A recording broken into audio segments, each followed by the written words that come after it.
안녕하십니까. 이번에는 이거 라임 옵티머스 할 때 이거 라임 펀드 김봉현 이분이 이거 강신업 변호사를 통해서 엄청난 이거 옥중 편지 폭로를 하고 있습니다. 제가 이제 면밀하게 그 열 몇 장 다른데 검토를 해봐도 전부 그 신빙성이 상당히 높은 그때 정황과 모든 걸 이렇게 종합해 보면 이런 데 폭로입니다. 지금 이제 강신업 변호사가 이제 이준석이도 한번 때려잡았죠. 이준석이 아이카이스트 김성진 변호해서 이제 그 이준석이도 때려잡았는데 무고로 이번에 그 라임의 그 김봉현 물론 이제 이분이 잘못한 게 있다면 그거는 이제 응분의 책임을 져야 되겠죠. 근데 아마 그때 민주당의 정치 공작에 놀아나가지고 어리게 막 검찰들 공격하고 막 이런 식으로 하다가 이게 형량이 조금 이게 더 놓은 면이 있다. 자기 억울하다. 지금 이제 그 30년 받아 있거든요. 30년. 그래서 이제 그때 아마 이제 자기는 민주당이 정치 공작에 놀아나가지고 오히려 이제 차라리 그때 반성하고 검찰 수사 협조하고 했으면 되는데 오히려 이제 막 검찰 공격하고 뭐 술 접대한 거 떠들고 하다가 지금 이제 그 더 30년 받게 됐다. 이런 이제 그 회한을 털어놓고 있는데요. 제가 이제 그때 여러 정황을 여러 번 이렇게 교차 체크해도 상당히 그 신빙성이 있어요. 지금 이제 라임 사건은요, 펀드는 이제 피해 금액이 한 1조 6천억, 당군 이래 최대 사기 사건이다. 이렇게 보면 됩니다. 이 라임 때문에 이제 기소대가 재판받고 있는 사람이 이수진, 이거는 이게 빨리 공천 취소해야죠. 우리 그 성남 중원의 비례 이수진, 이 자각이 라임에 돈을 500 받아가지고 재판 중에 있습니다. 근데 그것만 받았겠어요? 걸린 게 그거지, 걸린 게. 라임, 이수진, 그 다음에 그 기동민이는 뭐 사퇴했잖아요. 기동민도 재판 중에 있죠. 1억의 양복값.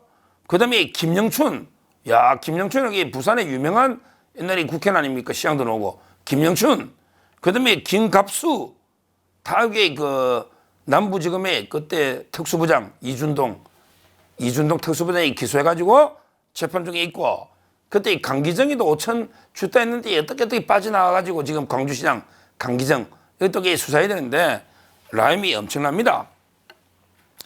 그런데 이 정치 공작, 민주당의 정치 공작을 보면 이제 그 아주 이제 그 구체적이고 일관성 있는 이런 데 진술을 하고 있습니다.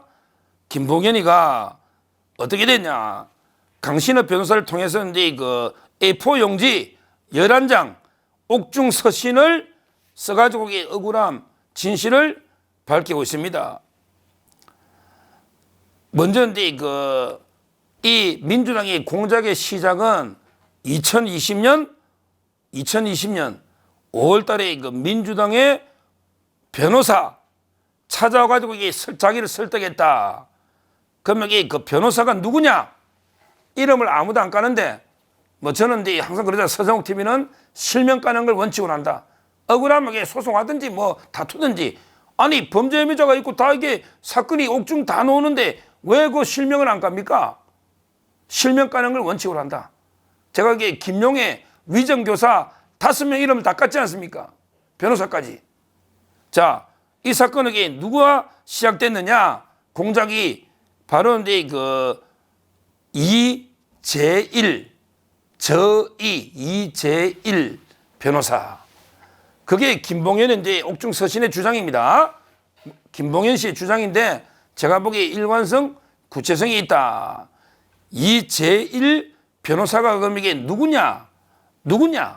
이걸 좀 알아야지 이게 딱 작품이 나오잖아요. 이재일 변호사가. 이분은 민변 출신이다. 뭐 그러면 이게 대충 나오죠.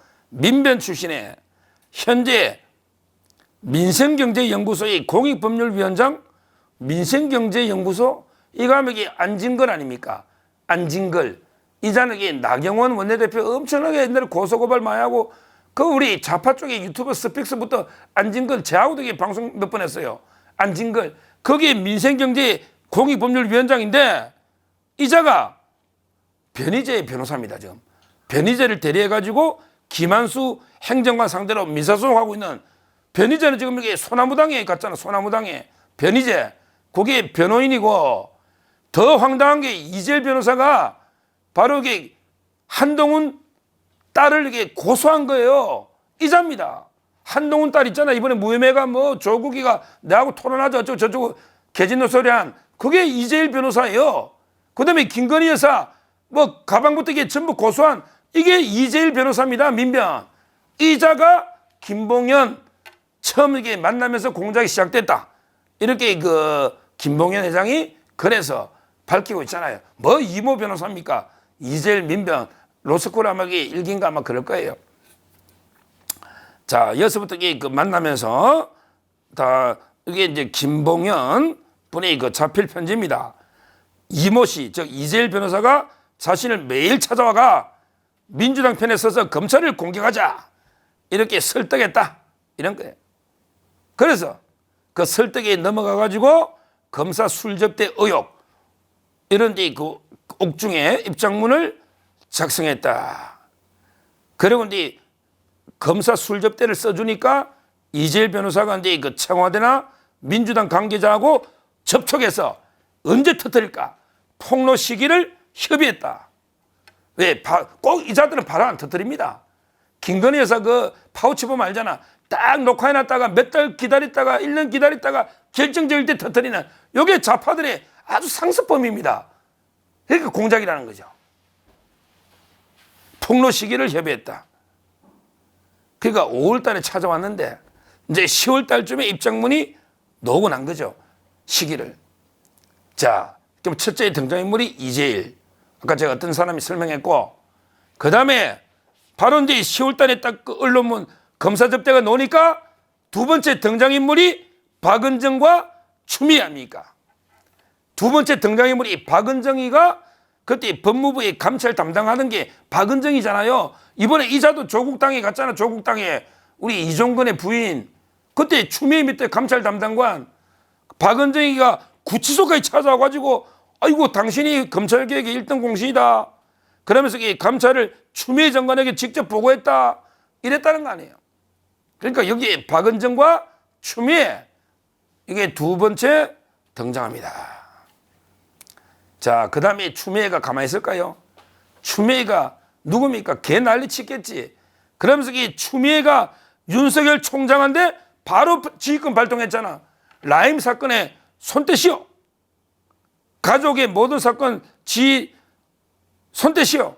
이렇게 식물총장을 만든 게 라임은 아무 윤석열 대통령 관계도 없는데 그냥 이거 검사 술 접대 요 김봉현 폭로 때문에 추미애가 윤 총장을 손대라 전벽에 손대라 식물총장 만든 이게 바로 이후에 이루어진 거 아닙니까? 그 직후에.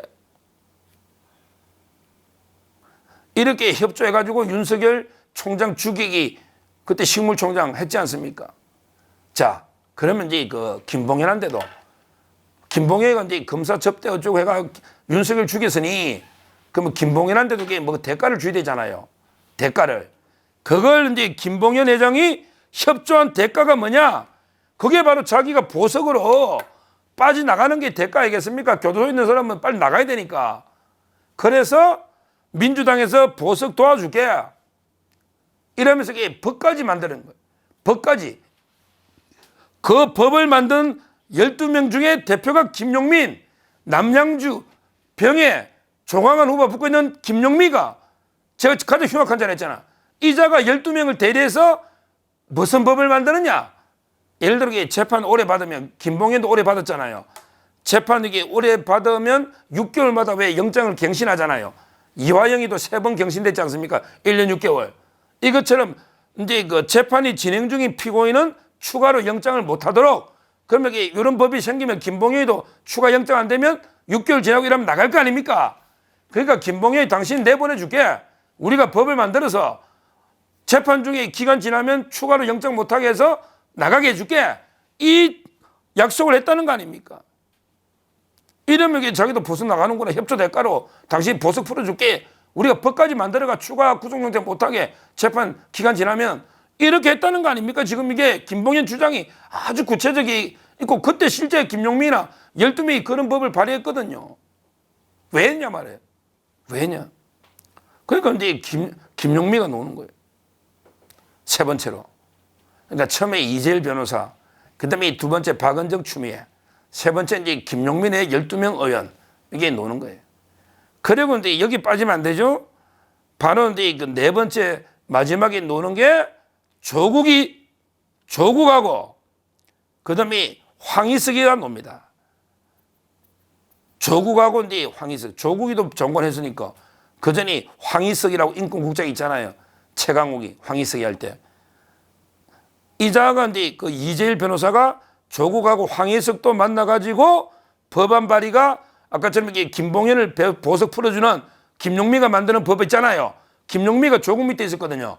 이 법안이 빨리 진행될 수 있도록 협조해 주겠다.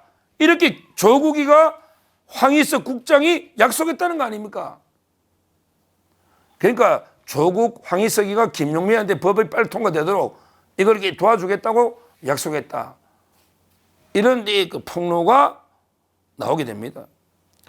결국요, 이 사건은 그때 엄청나게 윤석열 총장이 식물총장으로 지휘권이 라임에 다 박탈되는 그때 윤석열 총장이 라임 지휘를 잘하고 있었거든요. 우리 여의도 저승사자팀 있잖아요. 그 합수단. 그런 게 잘 되고 있었는데 갑자기 합수단을 해체한 거는 추미애고 그다음에 완전히 식물총장 된 게 윤석열 총장이 되면서 라임이 흐지부지 돼버렸잖아요. 이 모든 걸 누가 했냐? 바로 이게 김봉현이가 쏘가가지고 했는데 그 실무자가 이재일 변호사고 그다음에 그 처음에는 이제 그 조국하고 황희석 국장이 김용민이나 국회의식에서 보석 풀어주려고 약속했고 그다음에 그 후에 추미애 장관 그다음에 박은정 이자들이 윤석열 징계하고 이렇게 개 난리친 게 이게 라임 수사무마 윤석열 총장 식물총장 만드는 이 사건의 전모를 이번에 김봉현 회장이 강신업 변호사를 통해서 A4 용지 11장으로 폭로를 한 거예요. 우리가 이제 뭐 범죄자 폭로를 100% 액면 그대로 다 이게 믿는 게 아니고 검증해봐야죠. 무조건 이게 검증하라. 그리고 나서 이게 신빙성이 있으면 믿으라는 거죠. 무조건 믿을 것도 아니고 무조건 배척할 것도 아니에요. 일단 검증해라. 검증해서 여러 정황이나 모든 게 논리적으로 이게 맞아떨어지면 이거는 이게 신빙성이 있는 거예요.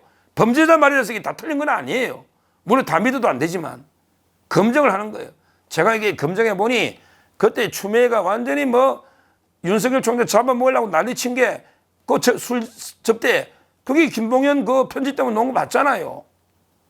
그 다음에 김봉현이 풀어주려고 온갖 노력한 거 이거 맞잖아요. 아마 이제 그 이재일 변호사가 뭐 위정교사 이런 거는 이게 영장이 기각됐다고 막 떠들지만 또 이게 다른 혐의로 알선수재나 다른 혐의로 이게 조사 중이라고 하니 그 조사는 지켜봐야 되고요.